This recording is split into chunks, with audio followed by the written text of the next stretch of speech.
All right. It's almost 11 for everybody who's joining us. I'll start reading the title and all the names of the participants now so that you'll be ready to start. You're here at peer-reviewed library instruction around the state, and we have several librarians presenting with us. Andrea Brooks from Northern Kentucky University, Carrie Byrd from the University of the Cumberlands, Julie Howe from Somerset Community College, and is Kelly on here as well? Let me scroll down more. Oh, yes, there you are, Kelly. Hi. And Kelly Bilz from Thomas More University. And it's 11, so I'll hand it over to all y'all. Okay, great. Well, thank you so much for joining us for this conversation about peer-reviewed library instruction. If anyone is just coming in and you missed the announcement a few minutes ago, there's a QR code and there's a link in the chat. It's a one-question survey about your peer observation experience. So go ahead and just go ahead and complete that so we have a sense of how many of you have experience doing peer observations. What we're going to talk about in this presentation is peer observation of instruction that we did around the state. So we didn't do it within our institutions. And so we're going to talk a little bit about that experience, including what went well, some challenges we had also, and then we're going to do some breakouts where we're hoping to have some informal conversations with all of you about your experiences with peer observation, and also really dig into some of the tools that we use when we're observing one another. And then we'll come back together, kind of debrief about that. And then we're hoping that some of you may find this inspiring and you will want to join us next year for some peer-reviewed instruction around the state. So with that, we'll go ahead and introduce ourselves. I'll start with Kelly. All right. Hi, everyone. Thank you for being here. My name is Kelly Bilz, she, her pronouns. I was the reference and instruction librarian at Thomas More University. I've since transitioned to another role, but my experience was at Thomas More for this presentation. And I'm Andrea Brooks. I'm at Northern Kentucky University. I am in the Education and Outreach Services unit there, and I've been there for more than 10 years, a few different titles, but always in an instruction role. Carrie? Did I forget to unmute myself? Maybe. I'm Carrie Byrd. I'm the reference and instruction librarian at the University of the Cumberlands. You've already seen my mug around today. Sorry. I am making sure that you can see everything. I am the health science and research librarian at Somerset Community College. So this was a really good opportunity for me. I was very excited about it. Okay. Well, thank you. We'll go ahead and move into some of our experience. I did want to real quick just share of those of you who responded to that QR code survey.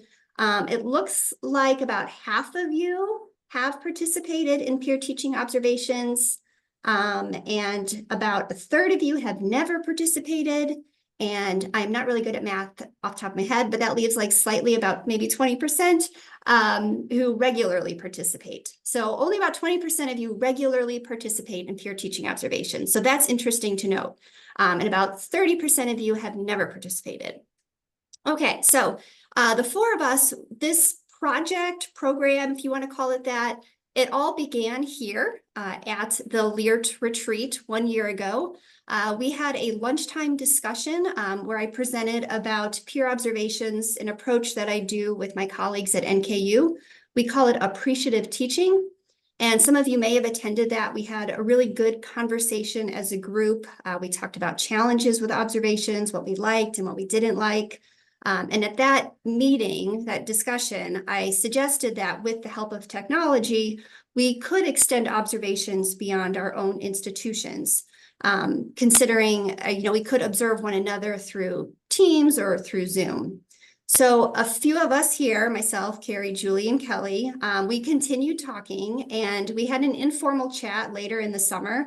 They had all indicated to me during that discussion that they were interested in this idea of observing other people outside of their institution.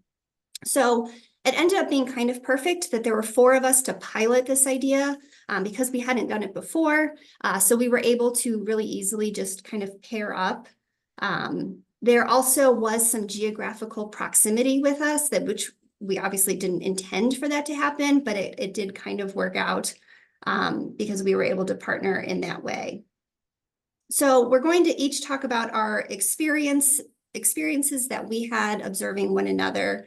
A few things, though, that guided our approach, some things that we talked about initially. One is the idea of appreciative inquiry. That's what the appreciative teaching program at NKU is really built upon. And I won't get too much into it, but it's an approach that's grounded in the field of, I think, leadership. And it suggests that when you want to make changes or implement new ideas, you focus on what is working rather than what is not working.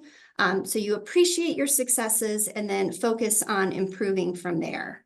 And it's a strengths-based approach. I think it works really well in the classroom, and we thought it could translate really well to this because when you're observing someone, it shouldn't be about this is what you're doing wrong. This is what I think about what you're doing. It's just appreciating the fact that this person is teaching and that you can learn from that person. So that really kind of guided our approach. There are some other, I think there's more than one state, but we particularly looked at the state of Virginia has this libraries exchange observation. They have some pretty good structure on their website there. We can put a link in the chat perhaps to that. Or share these slides later. But anyway, we've kind of used that as sort of a guiding example of what we might hope to get toward. They have a lot of shared materials that they use, and it's academic libraries around the state of Virginia who observe one another. We did look at some of their forms also, some of their observation forms. Ultimately, what we ended up doing when we split off into pairs is we decided we would each kind of do our own thing. We would do what works for us and use observation forms based on our preferences. So after that initial meeting last summer, we split up, we each did our thing. And then the four of us came back together after the observations to reflect and talk about our next steps. And so we'll share some of these overall reflections in a little bit, but that kind of gives you a sense of our schedule for the last year. And now I'm going to turn it over to Kelly, who's going to talk about she and I were paired up. Yes, so Andrea and I are both in Northern Kentucky. So what we did was we observed 2 face-to-face sessions with each other since we did have that proximity, which was a nice advantage for us, I think.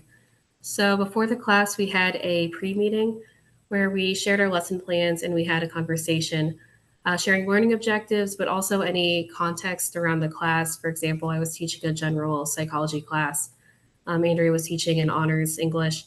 So providing that context, things that we were looking for or were interested in from observation. And then during the class, we would take notes using a template.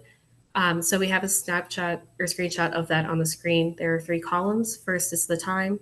The second column is what is happening. And then the third column was reflection. And I think that worked really well for us. It was straightforward enough that we could focus on observing, but it provided enough context that we could discuss it after. And, weeks later, still refresh our memories about what we actually saw. Then after the class, I think immediately after the class, we did a debrief, just going through our notes, things that stuck out to us, what insights we had. So the next slide, please. Okay, so my takeaways, I really enjoyed seeing the different types of activities that Andrea did. She had a couple different ones. And for context, when I was at Thomas More, I would have students fill out a guided individual practice handout. So sort of one activity, whereas one of Andrea's activities was drawing the research process, like taking a whiteboard and drawing out that process. And I thought that was really neat, a neat way to engage some of our more creative or artistically minded students, getting them to think in a different way. So I liked seeing those types of activities. I also liked how Andrea let students work independently. So again, for context, in my presentation, I would tell students, I would have a screenshot of a magazine and of a peer-reviewed journal article, and I would explain what the differences were between them. Andrea suggested maybe letting students look at examples and then identify them themselves, identify those differences, reflect on those. So I appreciated how that's more of an active learning technique and how that really gets students engaged and thinking critically. The next takeaway was how room setup can influence the learning environment. So I visit, when I was at Thomas More, I would go to the classrooms and I would present there. So I was really at the mercy of what they had in that classroom. And when I was observed, I was in a classroom that had a row of desks in front of the projector. So anytime I had to hand out something or if I had something for students to pass around, I had to scurry around the little row, and it was a little clunky, a little awkward. Andrea's nodding her head because she remembers. So seeing how that can influence the learning environment, absolutely. And then the last thing is to celebrate what's going right. So I shared some things that I learned from the experience, how I changed my instruction after seeing that observation, but also seeing how there was overlap, seeing the things that we did in common. And since I was the only instruction librarian at Thomas More, it was a nice, kind of confidence boost. I'm not leading this next generation of great minds astray. I am showing them useful skills and good information literacy content. So those are my takeaways. I'll pass it over to Andrea to share hers. Andrea, you're on mute. Thank you. So I think I went and observed Kelly first, and then I think she came and observed me is how we did it. But so I went to Thomas More. So because of our proximity, we were able to actually go to each other's environment instead of doing it over Zoom. But Kelly was teaching a general psychology class. It was like a 100 level course. It was a Friday afternoon. During the pre-meeting that we had, so we met before she went and taught the class. And she gave me some context. I remember she told me that she had taught the class, I think the day before or 2 days before. And at that time, she had some challenges with the students in terms of, not challenges with the students, but some of their topics, they weren't able to access full text. And there was some student confusion around that. So she was like really wanting to make sure that they understood how to access the material. She was also using a worksheet that students would complete during the class. And one of the things I remember, the instructor wasn't present for that class. She went to the classroom, but they weren't there that day. But she did a really good job of engaging the students. And I think having that worksheet really helped because it kind of like took them through the sections of the class. And so I really liked that. I also remember I used the same observation form that Kelly shared at the beginning there. And I had written in several places, Kelly is funny, Kelly is funny. So she had like really good humor that she had integrated throughout the presentation. And then another takeaway that I didn't necessarily expect to happen, but because I was at Thomas More for the first time, it's close to us, but I had never been physically on their campus before. And so we had some just general conversations about how their instruction was set up, what the environment was like, how scheduling is done. And I've been at NKU for more than a decade. So it was really for me kind of exposure about how the ways other things are, the way things can be done differently. And one thing I remember is on their website, they showcase their instruction statistics. And I just thought that was a really cool way of telling their story. And we haven't showcased our statistics in that way. So I got some more takeaways beyond the physical classroom space.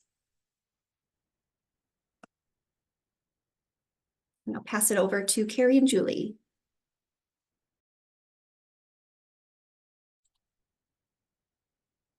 Carrie, you want to go first? So yeah, I'll start. So Julie and I met virtually, kind of in the post-COVID world. Most of my classes moved to the online space. University of the Cumberlands, almost all of our classes are now hybrid classes where some sessions are in seat and some sessions are online. And then for our graduate students, it's 100% online unless you're in like the PA, PT, those programs.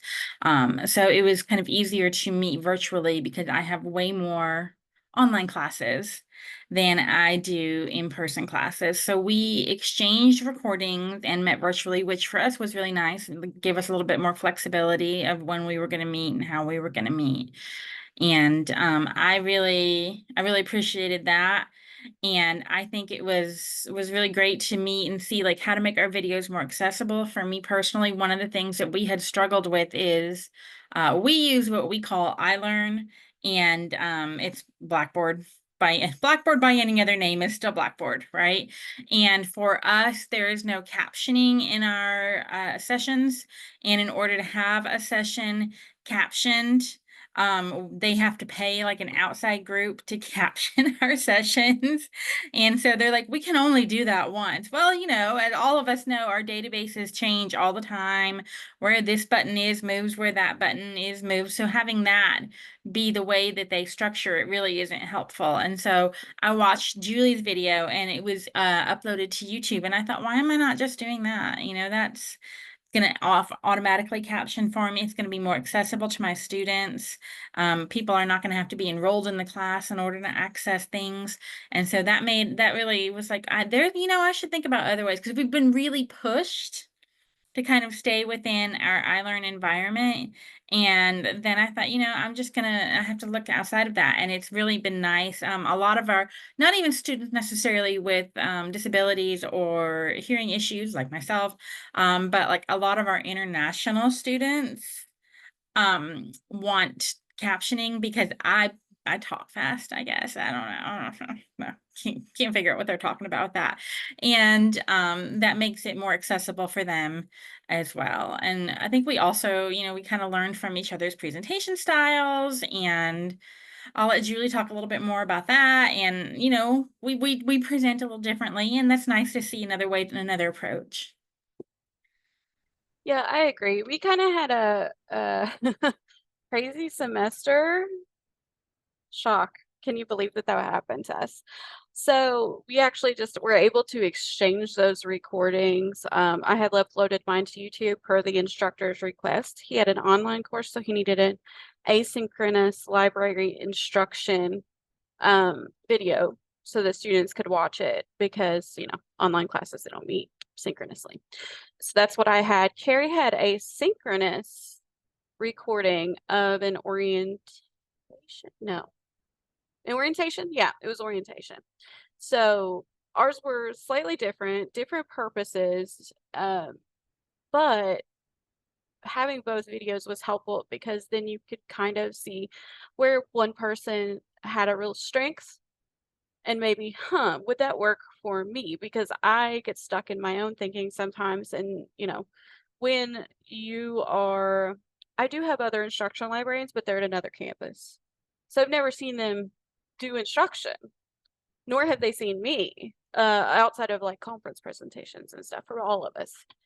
So to actually see that was really nice to have someone. And Carrie has access to databases that we don't use because they don't suit our purposes, but they suit her purpose. So as a library nerd, I was like, yes, let's look at this. This is fun. Another thing that Carrie did that I really liked was she compared databases, which I hadn't thought of, and outright differentiated what made this one better for this, what made this one better for this, and looking at a direct comparison side by side. Like, I've been able to tell students, this database is good for this is good for this. But when you look at them side by side, it kind of creates a whole new dynamic and way to look at those. I had a lot of great things to say about Carrie, and I learned stuff, which is key. If I'm learning stuff, then we're in good shape, right? And I think another thing that was really helpful for me was just even, and this might sound really silly, is just the reassurance that I'm doing things somewhat effectively, that I do know what I'm doing. Because sometimes that confidence, when you, of course, the instructors always say, oh, well, that was great. That was great. I appreciated that kind of thing. And they've always been very nice about it, but no other distinct criticism. So for Carrie to say, okay, this was really good, I like this specific thing and I like that, I really appreciated it, because like I said, I haven't had that. So that was really lovely. We can go on to the next slide.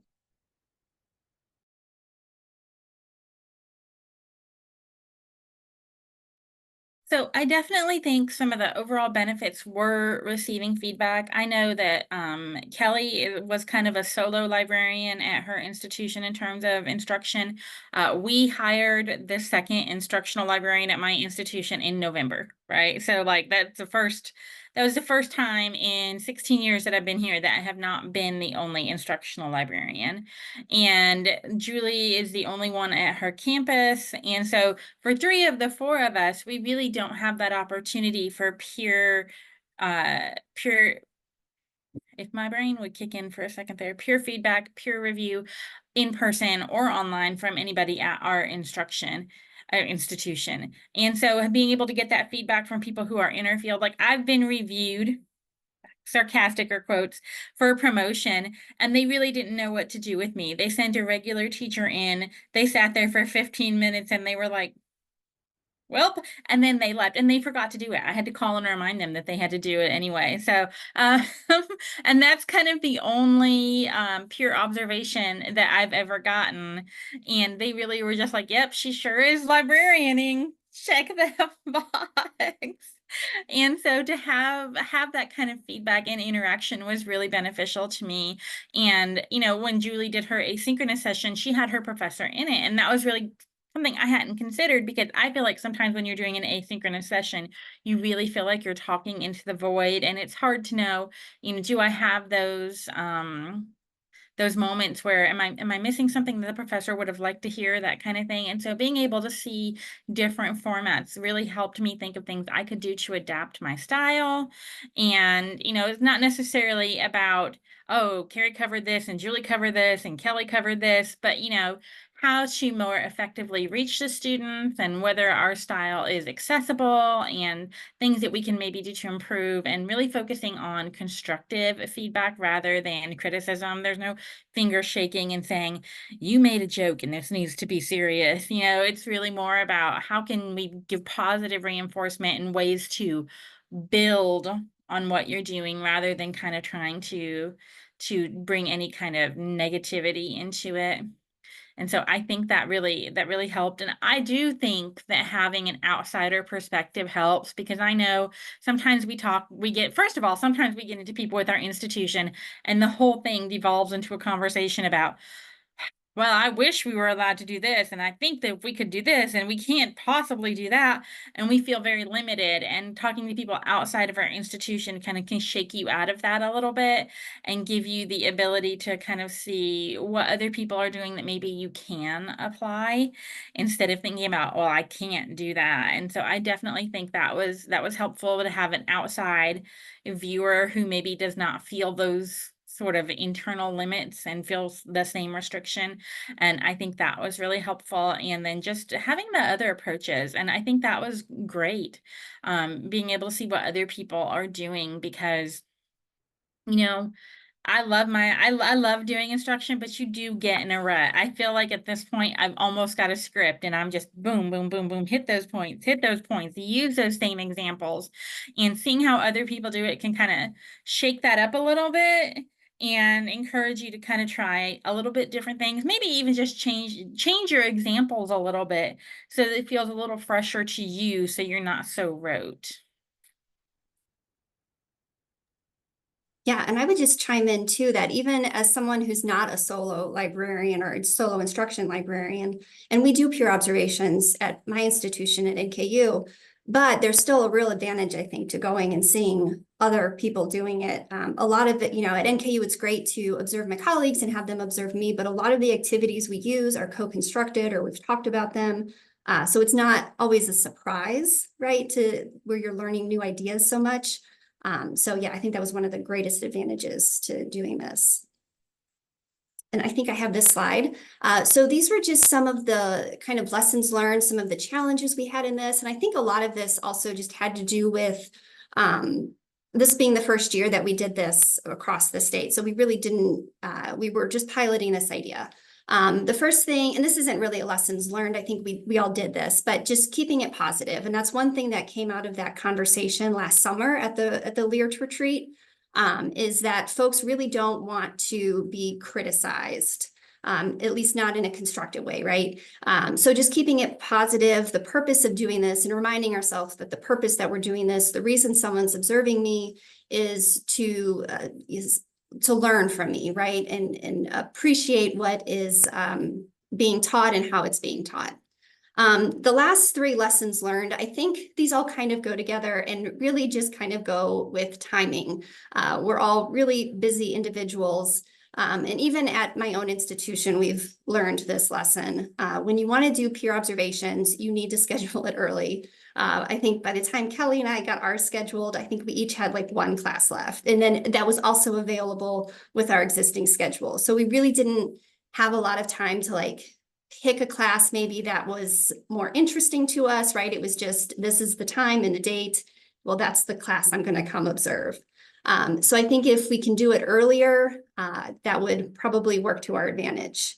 And then just also remembering that doing observation is work, right? I mean, it's something that we're doing and we're engaging in. And if we really want to do it well, I think we have to remember that we have to set aside that time to reflect. So, debriefing afterward, having a pre-meeting, and then the group of us all coming back together to reflect also. And so you're just finding the time to build all of that in. And so one of the things we've talked about for next year is having maybe a little bit more structure. Particularly, I think we all work really well if we have deadlines. So if we kind of set up some of our meetings early on, then we'll have, maybe it'll be a little easier for us to find that time rather than kind of scrambling like, oh, when are we going to meet? And trying to find a time that works for all of us at different institutions. Some of us may have been guilty of scrambling. I think we were all scrambling a little bit. We had all done the observations, and then finding time to come back together was challenging, but we did it. So before we move into the activity portion, are there any questions about this?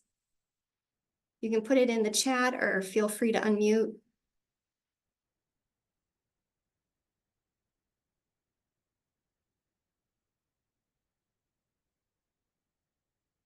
My mouse is really sensitive, so a couple of times I have gone to the next screen.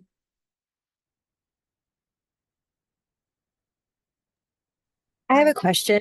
Yeah. So the feedback Yeah, you received, are you sharing that out with? But this is for a whole year. Oh, That dorm, oh, that 3,000. I don't know that. Okay. Sorry. I'll repeat my question. So as people are observing you on my campus, if you're observed internally, you could submit that as a part of your, promotion portfolio or your annual evaluation. Did you share out to anybody the results of your peer evaluations as part of telling your own story? I didn't really feel that I did report it as like a professional development, but I didn't really feel the need to share the results. I guess maybe you could if you feel like that's something you wanted to do. But you may want to consider an observation form that fits your institution's policies rather than we kind of just picked one that worked for us, but you may want to consider that. I think that's a pretty commonly used form. We use that with our student faculty partnership program, that 3-column form. So I didn't know. And then I guess to follow up on that then, did you, after you made adjustments to your own teaching based on this feedback, does anybody know that you did that? Like, how do you, or are you just keeping that a secret that you're just even better than before? So. Yeah, I think for me personally, I mean, it might be different for everyone. I do think in general, when I've been observed, yes, I do feel like I make adjustments to my teaching. Now, do I share that out specifically? I don't know that I have, like on a performance review or anything. Like Julie, I've included the fact that I've done it. And I have a folder with my form, like my feedback forms that I've received. Yeah, and I think that's a great point though. And like for this larger statewide idea of observation, I mean, this was just the first year we did it. So we've observed each other one time in pairs. So I observed Kelly once, she observed me once. But I'd love to build it out more and be able to use it more effectively. Yeah, that's a great point. I don't know if others have thoughts. Well, I will say, like, with one of the changes I made being that I'm moving from having all of our recordings just be in our iLearn into using YouTube, I did have to kind of report that and share that change because that's going to change our statistics because we report how many times those videos are viewed. And so now I'm going to have to add viewed on YouTube versus viewed in the classroom, and include that statistic and any feedback that we get from that as part of our statistics tracking. So that will impact my reporting, but in terms of, you know, the individual personal observation stuff, that's not really something that I even have an outlet to report it. That's not something that we really track or anything. But in terms of, you know, I changed something really concrete with mine, and that will end up getting reported. I feel like as this program grows, and we do want it to grow, and we build it out a little bit more, something like this, maybe even some sort of certification would be really lovely to have. I mean, that's in the future, and I'm not promising anything because I don't want to sign anybody up for something we haven't even discussed. But I was just thinking while we were talking about that, it would be nice if we had, you know, a certification, some sort of document that says that we have done this to prove that we are working on strengthening ourselves. Just a thought. And I think that kind of ties into what we're about to do in our breakout sessions, where we're talking about, you know, using different forms and what forms people use and things like that. And I think that helps because we all kind of use different forms and use the one that we felt most appealed to us. And if we can create or choose a form that feels more structured and more accessible to everybody moving forward, then if everybody's using the same document, or if we're all using, you know, within a limited scope of documents, I think that will also help us be able to share that information. So I've gone ahead and created breakout rooms for everyone. So you will have, there are 4 breakout rooms. Myself, Carrie, Julie, and Kelly will be facilitating those. So when I open the rooms, you'll go into your breakout room, and we have some prompts in there to talk through some of these observation tools and any other supports that might be needed as we think about growing this program across the state. So I'm going to go ahead and open the rooms. Are there any questions though before I do that? And I will say my room, I will jump in just a minute. So I'm going to open these, make sure everyone gets in, and then I will be there momentarily. So I think they're named. Mine says Andrea's room. Okay, so I went ahead and opened those.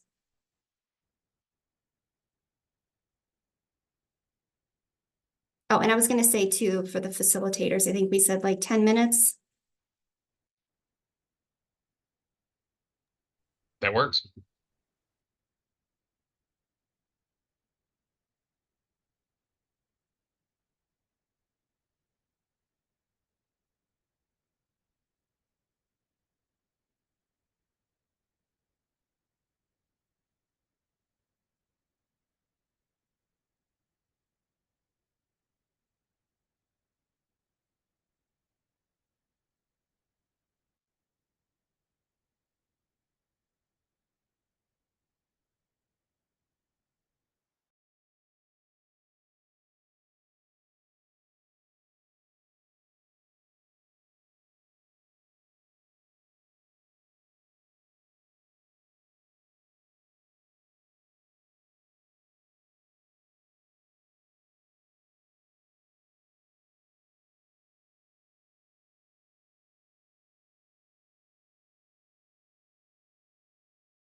Did everyone come back in? Are we back? All right, I don't know if any of the facilitators, I know we only have a couple of minutes, but if there's any like big ideas. One thing that came out of ours, I'll just say really quick, there was a suggestion that we have like an online LibGuide or community where we can not only get together to network, but also post shared resources. Great idea. That's something similar. It was about having a web presence to send to a supervisor or to a library director describing the program, which I think is also on the next slide. And I do want to remind everybody also that in the LIRT Discord, which we hope you are joining, there is a breakout chat for this specific concept as well. And we would love if people have questions and want to continue the discussion to help them make up their mind as to whether or not they're ready to participate. They can absolutely hop on there and ask us any questions they've got or message any of us individually. And we're happy to discuss things there as well. So we are thinking a little bit about structure. And so this year going forward, we would love to have more folks join us on this. We would like it if you were interested. We are asking that you sign up to do peer observation for this upcoming academic year by August 15th. And if you go to the LIRT website, click on the Get Involved tab, there is it links to like a really brief survey there that you can fill in to let us know about your interest. And we're trying to keep it simple. We don't want it to be, we know we're all busy, right? But we want to make sure that there's the time allotted for it. So our thought is that we would have one group meeting in the early fall, one group meeting later in the spring, and then in between you would do your observation. So we would pair up again. I guess if it's an odd number, we can work through that. So yeah, the observation would take place in between there. Carla, I don't think we've really discussed that, but I don't know that we have also not set any limit on it. I don't know that it's specifically only open to LIRT members. So I think we would be fine with people who are not officially in LIRT participating. I agree. Yes, I would also be fine with that. Yeah, many of the attendees at today's retreat are not in LIRT, and that's so that I think that would only make sense if we opened it up to everybody. Thank you for doing add that. a quick plug. If you join KLA, it is $50 and the roundtable is only an additional $5. So I would consider it because that does enable us to do things like this and host this and have giveaways and things like that. So think about it, but if you can't, you can't. I mean, and in all honesty, I am not currently an active LIRT member because they changed how we do our professional development to apply for this stuff, and nobody can figure out how to get me back into my membership. So hopefully we'll get that resolved soon. So no, it's definitely not. This initiative is open to everybody who's interested, I think. Yeah, and as I think Carrie said, just feel free to reach out to any of us if you have questions in the meantime. But definitely think about it and sign up by August 15th.